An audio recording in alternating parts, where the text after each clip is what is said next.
today, we are sending letters, two letters, one to the Security Council and one to the Secretary General of the UN.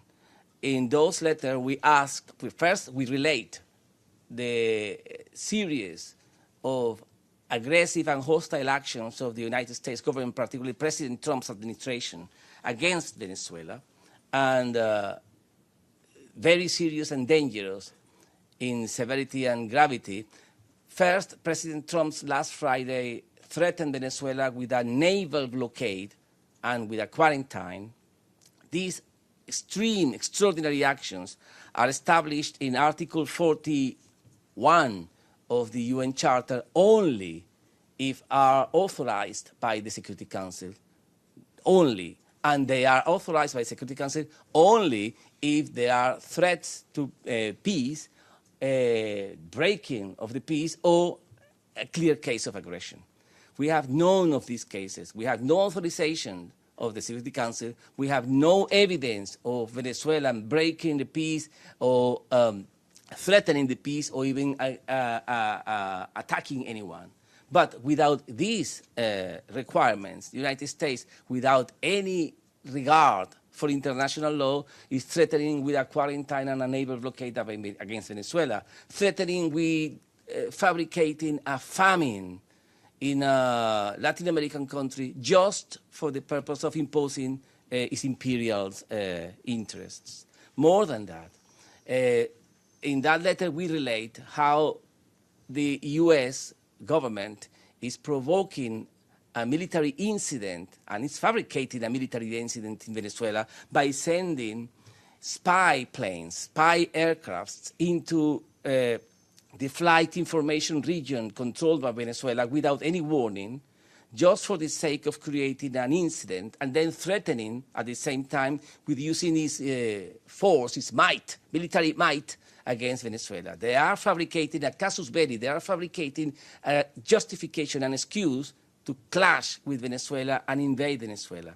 And we relate there more than 55 incidents where the Southern Command, the U.S. Southern Command, sent military planes into Venezuela, the Venezuelan flight information region, without any warning and without any information afterwards. We are not talking about mistakes. We are talking about a plan, a systemic execution of a plan trying to get an incident and putting at risk all the civil aviation in that particular region.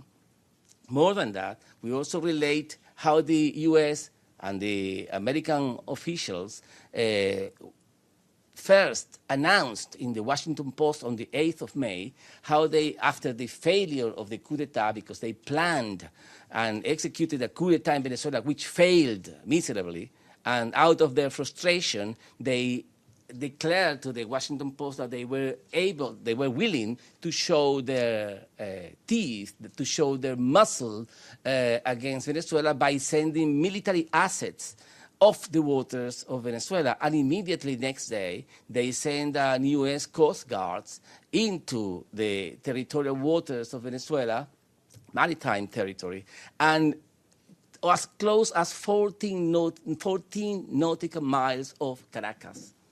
As close as that. And that vessel was escorted out of our territory by Venezuela, the Venezuelan Navy. But what I mean with all these events is that the Americans, the U.S. government, not the Americans, the Trump's administration, the racist administration, the raciest ever administration in the history of this continent, is trying to get a war, trying to fabricate a war on Venezuela.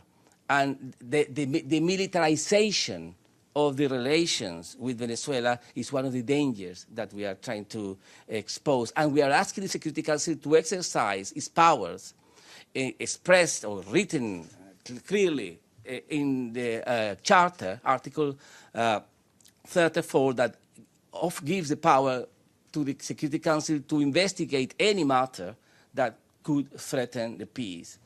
And it's incredible that one permanent member of the Security Council with the responsibility, high and heavy responsibility of obeying the international law and defending international law and promoting international law is breaking international law and forcing the rest of the international community to support the breach of international law. I mean, we are talking about a world power which behaves as a rogue state.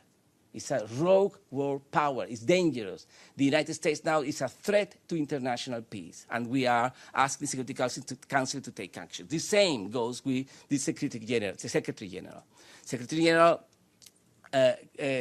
hasn't yet condemned the threat to peace and the military threat and the military threats to use force against Venezuela publicly. And we are asking him to do so and to intervene using his mediating capacities into these matters to see if we can de-escalate the conflicts, because the U.S. right now is escalating the conflicts. A proof of that is what happened today in Peru. Today, Mr. Bolton went to Peru, and on top of what I have just said, he announced a total economic embargo against Venezuela, as we had never seen in our history.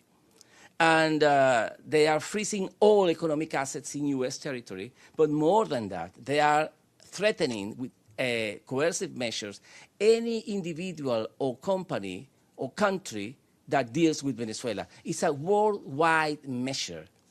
It's not within the U.S. jurisdiction. They are threatening to apply coercive measures against any individual in the world, wherever it is, that deals with Venezuela. I mean, the United States behaves as a world power. It's the world power as we had never seen in history. They are a power over the rest of the world. United States über alles, you say in German, as the German anthem, the Nazi German anthem.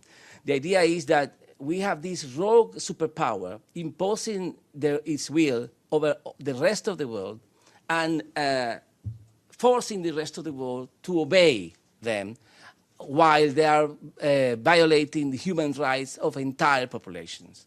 We reject this nightmare. We reject this aggression, and we will also take the measures necessary internationally and nationally to defend ourselves. But this is an act of war, what the United States is declaring against Venezuela, in front of everyone, for no reason. Venezuela is not a threat to anyone.